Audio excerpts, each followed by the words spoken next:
everyone, it's Miss Karen, the Young Adult Librarian at the Goshen Public Library, back again with another edition of Fairytale Fridays Tales Twice Told. This week we'll be reading two versions of Little Red Riding Hood. The original Little Red Riding Hood was first published by Charles Perrault in 1697. The version that we'll be reading today is the Grimm Brothers version, which was included in one of their collections, adapted from the original by Charles Perrault. We will be reading from this annotated collection, the Brothers Grimm, Little Red Riding Hood. I know all of you know this story, right? Let's see what the original sounds like. Once upon a time, there lived a dear little girl. Everyone who met her liked her, but the person who loved her best of all was her grandmother, and she was always giving her gifts. Once she made her a little hood of red velvet. It was so becoming to her that the girl wanted to wear it all the time, and so she came to be called Little Red Riding Hood. One day the girl's mother said to her, "Little Red Riding Hood, here are some cakes and a bottle of wine. Take them to your grandmother. She's ill and feels weak, and they will make her strong. You'd better start off now, before it gets too late, and when you're out in the woods, look straight ahead like a good little girl, and don't stray from the path. Otherwise, you'll fall and break the bottle, and then there'll be nothing for grandmother. And when you walk into her parlor, don't forget to say good morning, and don't go poking around in all the corners of the house." "I'll do just as you say," Little Red Riding Hood promised. Grandmother lived deep in the woods, about a half-hour walk from the village. No sooner had Little Red Riding Hood set foot in the forest than she met the wolf. Little Red Riding Hood had no idea what a wicked beast he was, and so she wasn't in the least bit afraid of him. "Good morning, Little Red Riding Hood," the wolf said. "Good morning to you, Mr. Wolf," she replied. "Where are you headed so early this morning, Little Red Riding Hood?" "To grandmother's house," she replied. "What's that tucked in your apron?" "Some cakes and wine. Yesterday we did some baking, and grandmother needs something to make her better, for she is ill and feeling weak," she replied. "Where is your grandmother's house, Little Red Riding Hood?" "It's a quarter of an hour's walk into the woods, right under the 3 big oak trees. You must know the place from all the hazel hedges around it," said Little Red Riding Hood. The wolf thought to himself, "That tender young thing will make a nice dainty snack. She'll taste even better than the old woman. If you're really crafty, you can get them both." The wolf walked beside Little Red Riding Hood for a while. Then he said, "Little Red Riding Hood, have you noticed the beautiful flowers all around? Why don't you stay and look at them for a while? I don't even think you've heard how sweetly the birds are singing. You act as if you were on the way to school, when it's really so much fun out here in the woods." Little Red Riding Hood opened her eyes wide, looked around, and saw the sunbeams dancing in the trees. She caught sight of the beautiful flowers all around and thought, "If you bring grandmother a fresh bouquet, she'll be delighted. It's still early enough that I'm sure to get there in plenty of time." Little Red Riding Hood left the path and ran off into the woods looking for flowers. As soon as she picked one, she spotted an even more beautiful one somewhere else and went after it. And so she went even deeper into the woods. The wolf ran straight to grandmother's house and knocked at the door. "Who's there?" "Little Red Riding Hood, I've brought some cakes and wine. Open the door." "Just raise the latch," grandmother called out. "I'm too weak to get out of bed." The wolf raised the latch, and the door swung wide open. Without saying a word, he went straight to grandmother's bed and gobbled her right up.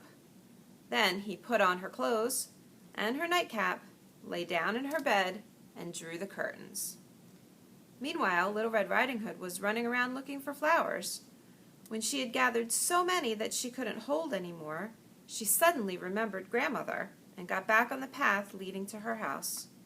She was surprised to find the door open, and when she stepped into the house, she had such a strange feeling that she thought, "Oh my goodness, I'm usually so glad to be at grandmother's house, but something feels strange." Little Red Riding Hood called out a greeting, but there was no answer. Then she went over to the bed and drew back the curtain. Grandmother was lying there with her nightcap pulled down over her face. She looked very odd. "Oh, Grandmother, what big ears you have!" "The better to hear you with." "Oh, Grandmother, what big eyes you have!" "The better to see you with." "Oh, Grandmother, what big hands you have!" "The better to grab you with." "Oh, Grandmother, what a big scary mouth you have!" "The better to eat you with." No sooner had the wolf said those words than he leaped out of bed and gobbled up poor Little Red Riding Hood. Once the wolf had eaten his fill, he lay back down in the bed, fell asleep, and began to snore very loudly. A huntsman happened to be passing by the house just then, and thought, "How loudly that old woman is snoring! I'd better check to see if anything's wrong." He walked into the house, and when he reached the bed, he realized that a wolf was lying in it. "I've found you at last," he said. "I've been after you for a long time now." He pulled out his musket and was about to take aim when he realized that the wolf might have eaten Grandmother and that he could still save her. Instead of firing, he took out a pair of scissors and began cutting open the belly of the sleeping wolf. After making a few cuts, he caught sight of a red cap. He made a few more cuts, and a girl leaped out, crying, "Oh, I was so terrified! It was so dark in the belly of the wolf." Although she could barely breathe, the frail Grandmother also found her way back out of the belly. Little Red Riding Hood quickly fetched some large stones and filled the wolf's belly with them. When the wolf awoke, he tried to race off, but the stones were so heavy that his legs collapsed and he fell down dead. Little Red Riding Hood, her grandmother, and the huntsman were elated. The huntsman skinned the wolf and took the pelt home with him. Grandmother ate the cakes and drank the wine that Little Red Riding Hood had brought her and recovered her health.